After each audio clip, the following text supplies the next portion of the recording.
여러분도 자전거 옛날에 배울 때 어떻게 하는지 알죠? 못하는 사람이 자전거 타면 한 사람이 어떻게 했죠? 얘 잡아주잖아요. 끝까지 잡아줍니까? 아니요. 마지막에 어떻게 하죠? 놓아요. 앞에 타는 사람은 놓았는 줄 잡는 줄 모르잖아요. 그죠? 그러다 언제 꼭 넘어지죠? 뒤돌아보면서. 그죠? 잘 가고 있어요. 잘 가고 있다가 분명 뭔가 찌릿찌릿 느낌이 오는 거지. 그죠? 이게 저기 잡고 있을까 놓았을까 불안하잖아요. 갑자기. 잘 타고 있다가 뒤돌아보는 순간에 꽉 넘어지는 거죠. 이게 그 두 개가 같이 가는 거잖아요. 그죠? 혼자 누가 자꾸만 끌어주고 안 넘어지게 잡아주는 것도 필요하지만 어느 시점에 어떻게 해야 된다는 거죠? 놓아줘야 그 사람이 자전거를 탈 수 있는 것이지 끝까지 자전거를 잡고 있으면 그 사람은 결국 배울지 못하는 거잖아요. 그죠? 가장 한번 넘어져서 아프기는 하지만 깨닫는 게 많죠. 아, 내가 탔구나. 내가 못할 거라고 넘어질 거라고 불안했지만 결국 많은 거리를 자기 혼자 타고 온 거잖아요. 그죠? 그러니까 자기 스스로 할 수 있다라고 하는 걸 깨달으면 내가 탈 수가 있구나 생각하면서 다음에는 뒤에 사람이 좀 덜 잡아주고 먼저 손을 떼도 또 갈 수가 있는 거고 뗄 수도 있다라고 하는 걸 인정하는 거잖아요. 그 이전에 너 떼면 죽어. 꼭 잡고 있어야 돼. 이렇게 신신당부를 하잖아요. 그죠? 그러다가 어느 시점에서는 잡아주지 않더라도 자기가 혼자 탈 수가 있는 거죠. 그죠? 이렇게 할 때 두 개가 이미 있던 것, 도움이라는 계기와 자기 스스로 해답을 찾을 수 있는 이 두 가지가, 그죠? 스파크가 일어나는 충돌을 할 때 일어난다는 거죠. 그러나 우리가 한번 하는 것들이 다 잘 되는 것은 아니잖아요. 그죠?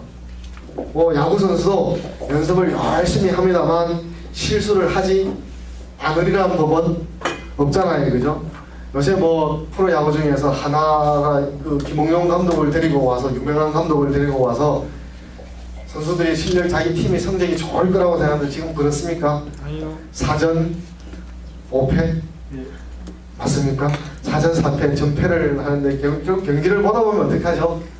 실수, 에러를 해서 지금은 지잖아요. 그렇죠?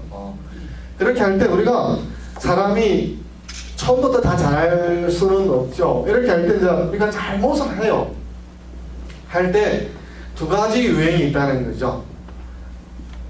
이러한 소인의 유형이 있고 군자의 유형이 있는데 소인의 유형은 뭐냐면 꼭 변명을 낸다는 거죠. 여러분 저 약속하면 세 가지 유형의 사람이 있죠. 그죠? 한 사람은 약속 시간 앞에 거나 거의 맞춰서 노는 사람 그죠? 그럼 정확하게 맞춰서 오는 사람이 있고 어떤 사람이 있죠? 늘 넣는 사람이 있죠. 그죠?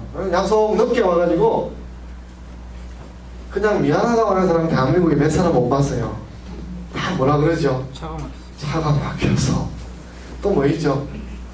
일이 많아서 또 집에 뭐 애가 갑자기 아파요. 뭐 하여튼 또 갑자기 자기 조상 중에 누군가 하나가 죽어요. 뭐 하여튼 갑자기 신상 변동이 많이 일어나요. 그죠? 늦게 올 수밖에 없는 일들이 있어요. 이렇게 자기가 온 것들을 자기가 잘못 대응한 것들을 바로 시인하지 않고 바로 변명하는 사람들이 많아요. 근데 그 사람은 다음에 또 늦어요. 다음에 또 한 사람 죽고 다음에 또 한 사람 아프고 또 차는 또 막히고 늘 막히는 거죠.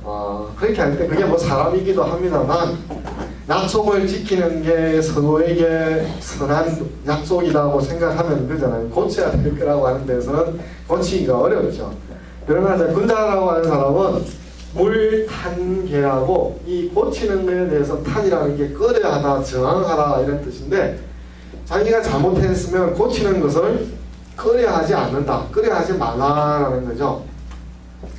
이러면 우리가 아까 뭐 화장하는 자기 얼굴도 다른 사람에게 보이기 어렵지만 사실 자기가 잘못하거나 우습거나 이상한 장면 속에 놓이면 빨리 피하고 싶잖아요. 그죠?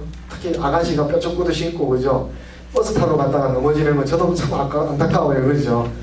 그 아가씨는 버스 안 타요. 타러 갔다가 못 타고 그냥 저 딴 데로 뛰어가 버려요. 어디를 가는지는 모릅니다만은 부끄러우니까 그냥 벗어나려고 하는 거죠. 그럴 필요가 사실 없잖아요. 뭐 왜 피해요, 그죠? 그러나 이렇게 할 때 우리가 피하고 다음에 고치려고 미루려고 하지만 실제로 그러기 쉽지가 않은 거죠, 그죠? 그러다가 나중에 어떻게 하는지 알아요? 죽기 전에 내가 부연하는 거예요. 유언으로 뭐라고 하죠? 내가 그때 왜 그랬어? 내가 왜 그럴까? 이제 노래 부르는 거예요. 이제. 그럼 그때 이미 고칠 기회가 없어요. 이제. 이렇게 할 때 자기가 잘못한 것이 이것이 아니다 싶으면 그냥 고치는 건데 이게 뭐 쉽지는 않아요. 근데 이제 그렇게 하려면 후회를 안 하면 되는데 그리고 또 후회를 해요. 변명과 후회, 변명과 후회 이렇게 계속 하다 보면 자기만이 아니라 주위 사람이 피곤하죠, 그죠? 그렇게 하지 않으려고 한다면 좀 더 고치는 방향 쪽으로 그러니까 자기 스스로를 바꾸는 거죠. 혁명이라고 하는 것은 보통은 사회에서 혁명이라고 하면 정치 제도, 불합리한 제도를 뜯어고치는 걸 일거에 바꾸는 걸 혁명인데 혁명해야 될 거는 사회 제도라든지 독재 정권도 있습니다만 자기 스스로에 대해서도 혁명해야 될 거를 혁명을 하자는 거죠. 이 자꾸 미루는 거죠, 그죠? 마지막 장면입니다. 일전에 저 해가 남비라고 여러분은 2주차한테 설명드린 적이 있는데 아까 말씀드렸잖아요. 여기 참 고치기 어렵잖아요, 그죠? 새로운 일을 시작하기도 어렵잖아요, 그죠? 그렇게 할 때 해가라고 하는 사람은 자기 이제 팔뚝을 잘라서 모이니까 달마라는 사람이, 달마라는 스님이 가르침을 베푸는 거잖아요. 저렇게 자기 팔뚝을 내놓는 친구한테 안 가르칠 수가 없는 거잖아요, 그죠? 근데 여기는 어떤 거냐 그러면 여기는 이제 육조입니다. 5조가 홍인이고 6조가 해능이라는 스님인데 해능은 뭐 글씨도 모르고 땔감하면서 사는 가난한 사람이죠. 공자만큼이나 뭐 공자 생활만큼 가난한 사람이에요. 근데 5조 홍인의 이름을 들고 해능이라는 사람이 와서 가르침을 찾아왔어요. 스님 좀 가르쳐 주십시오. 그러니까 가라 소리는 안 해요. 안 가르칠 테니까 다 집에 돌아가게. 어리니까 가. 돌아가는 말은 안 해요. 대신에 뭔 일을 시켜? 부엌대기를 시켜요. 부엌에 가라. 그러는데 부엌에 가서 하는 일 중에 하나가 쌀을 빻는 일이에요. 쌀을 이렇게. 이게 디들방아예요. 디들방아에 앞에는 뭐가 있겠죠? 쌀이 있겠죠, 그죠? 디들방아인데 근데 이 친구가 나이가 어려요. 몸무게가 적게 나가요. 디들방아를 누르는데 방아가 안 내려와. 그럼 쌀을 찌을 수가 없어요. 그래 어떻게 하지 이 친구가? 등에다가 바위를 짊어져요. 그래서 몸무게가 되잖아요, 그죠?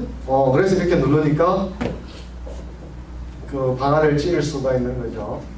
이렇게 할 때 우리가 하고 싶은 것을 성취하는 데 있어서 해가스님의 경우에서 달마가 처음에 가르쳐 주십시오 그럴 때 그림 2개 있었잖아요, 그죠? 하나는 동굴 바깥에서 서 있었는데 쳐다도 보지 않았잖아요, 그죠? 그러다가 이제 자기 발죽을 자르니까 이 달마스님이 몇 도죠? 180도 이렇게 뺑그렇게 돌아앉아가지고 마주하면서 법명도 주고 그잖아요, 그죠? 하잖아요. 그럼 여기에서도 뭐가 하면 할 길이 없잖아요. 난 못해. 그럼 어떻게 해야 되죠? 집에 가야죠. 복대기 하라고 그랬는데 쌀을 빠지 못하면 집에 가야죠. 할 일이 없으니까. 그러면 내가 뭐 해야 되지? 그럼 손님한테 가서 저 몸무게 약해서 쌀 못해요, 일 못해요. 그러면 집에 가라 그럴 거잖아요. 그럼 거기서 생각을 하는 거죠. 내가 뭘 할 수 있을까? 그러잖아요, 그죠? 이 그림이 이제 절에 가면 많이 있어요. 해인사에 가도 있고 여러 사자에 많은데 이 그림을 육조 도정이라고 도자는 이제 우리 쌀을 갖다가 결을 갖다가 벗겨내고 하얀 쌀 오는 게 도정 작업이다 그러잖아요. 그래서 육조 해능이 쌀을 빻는 그림이라 육조 해정도라고 그래요. 그럼 여러분한테도 공자한테도 공자가 다 갖춰져서 공부했으니까 그죠? 공자는 아버지가 장학금 주고 그죠? 국가에서 장학금 주고 너 공부만 해. 다른 거는 신경 쓰지 마. 공부만 해. 그래서 공부했습니까? 아니잖아요. 아버지 3살 때 죽어. 그죠? 19살 때 결혼했어. 24살 때 어머니 죽어. 아버지만은 셋째 분이어서 좀 아버지가 물려준 재산도 없어. 그럼 공부를 안 하면 잘했다 그래. 그래 이해할 만하지. 공부 안 했다 그래서 누구 손가락질 할 사람 아무도 없어요. 그런 상황에서도 자기가 해야 되겠다고 해서 학문의 세계를 일구는 데는 해능하고도 마찬가지로 닮은 점이 있다는 거죠. 해능도 알고 싶어. 그런데 안 가르치죠. 그래서 부엌에 가서 부엌대기 하라는 거야.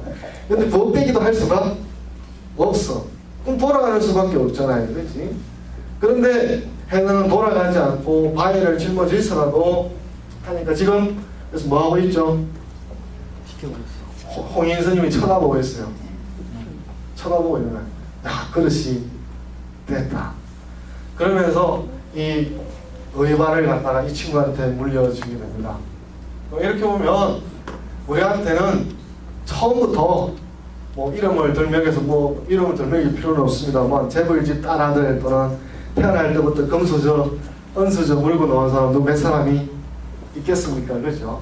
그렇게 할 때 내가 안 돼서 못하다는 건 당연하고 못하다는 건 누가 손가락질하나 나쁘다고 할 사람은 아무도 없어요. 그렇지만 없는 조건이 내가 못할 수 있는 모든 이유는 되지 않는다는 거죠. 없더라도 자기가 뭔가 잘 안 되더라도 자기에게 있어서 뭔가 끌어올려낼 수 있는 것에 주목을 해서 해야지. 아, 없으니까 안 하는 게 당연하지. 못하지. 내가 어떻게 이러는 사람한테 자기가 하는 꿈은 다가오지 않는다는 거죠. 그러고 나서 나중에 후회해요. 애 두들겨 패요. 너 왜 공부 안 해? 아빠가 돈 대주잖아. 엄마가 너한테 공부만 하라고 그러잖아.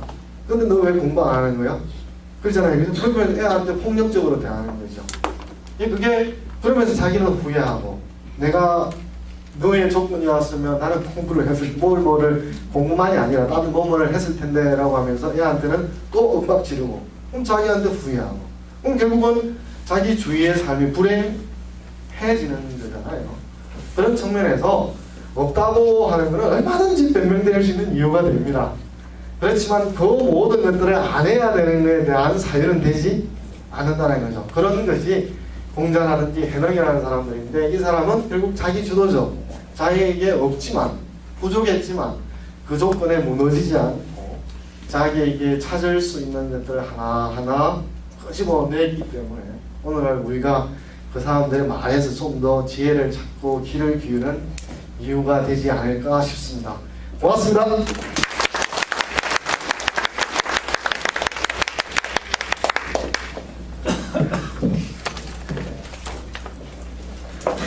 네, 1시간 동안 또 강의해 주신 신정민 교수님 감사합니다. 교수님 말씀 들으면서 그런 생각이 봐주시는데요. 감사합니다.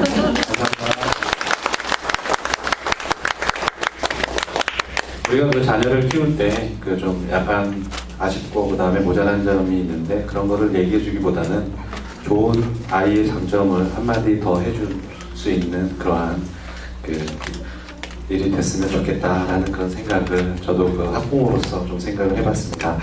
네, 다음 공연에 앞서서 잠시 다시 한번 부탁 말씀 좀 드리겠습니다. 그 뒤에 아까 처음에 설명드렸는데요.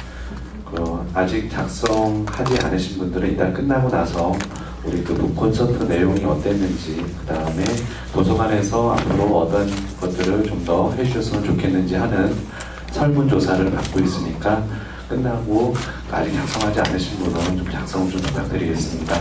그리고 한 가지 더 부탁드리겠습니다. 여기 오신 시간 내서 많이 오신 분들 중에서는 학교 선생님도 계시고요, 아니면 기업에서 활동하고 계신 분도 계시고요, 시민자분도 계시고요, 많이 계신 걸로 알고 있습니다. 도서관이 이러한 그 행사라든가 그 다음에 주민들한테 같이 할 수 있는 이유는 팀은 우리 도서관 회원이 많아져야 되고요. 그 다음에 많은 회원분들이 책을 많이 빌려가시고 이용이 활성화될 때 도서관은 계속 존속할 수 있고 힘을 얻을 수 있습니다. 주위에 우리 선생님은 학생들에게, 그 다음에 직장 다니신 분들은 같은 직장인분들에게, 그리고 우리 홍보 좀 부탁드리겠습니다. 도서관 회원 많이 가입하자, 우리 책 좀 더 보자, 우리 도서관 가자 라는 그런 말씀 같이 좀 나눠주시고요. 그런 여러분들의 그 동참이 있을 때 도서관은 계속 이러한 행사와 그 다음에 보다 많은 일들을 해나갈 수 있을 것 같습니다. 네, 감사합니다. 네, 다음은 우리 그 역시 나연 예술단 단원 선생님을 모시고 한량무를 관람하시도록 하겠습니다. 한량무는 한과 덕을 고루 갖춘 고고한 젊은 선비들의 정과 흥이 깃든 내면 세계를 춤 사이로 표출시킨 즉흥적이고도 남성적인 춤입니다. 그러면 같이 관람하시도록 하겠습니다.